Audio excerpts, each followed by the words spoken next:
stop and ask a question, because you really have to be in learning mode when you're creating something new. So can you give me an example, obviously without breaking confidentiality, of, when you came up with one of those innovations, and I say you came up with, the team that you're working on, whatever, going through that process, even self-reflecting, for presumably working with other folks to say, hey, are we going down the I know path, or are we going down the curiosity path? And the specific as possible, it would be great.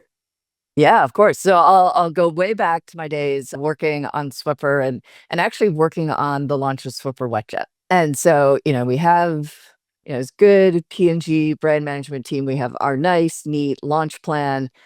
Everything's good to go. We're about 9 months away from actually launching into the market.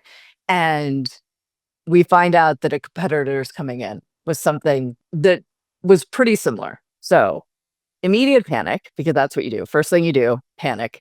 Second thing you do is try to calm yourself. And P&G, for a lot of good reasons, like most big companies, is very process driven, like very rigid. Here are the rules. Here are the timelines for everything. Makes a ton of sense. Except when you're trying to do something new and you got to learn. So, we go in and we're like, we have to do something to kind of pre-launch WetJet. We got to get the word out about it beforehand and at least create the impression that we're first to market and get people thinking about it first, so that when we actually launch into Walmart and Kmart and all that stuff, because Kmart still existed, people feel like, oh, we know WetJet. Who is this other person? And we went to one general manager, said, hey, we want to do this launch plan, this pre-launch plan. And they're like, no, that's outside of process. You can't do that. You can't sell in alternative channels because that'll upset Walmart.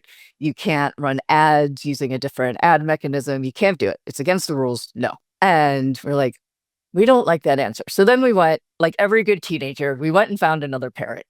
and so we went to a different general manager, and that general manager, much more of an innovation mindset, and said, here's the plan. And he's like, well, you can't use any of our existing vendors for this.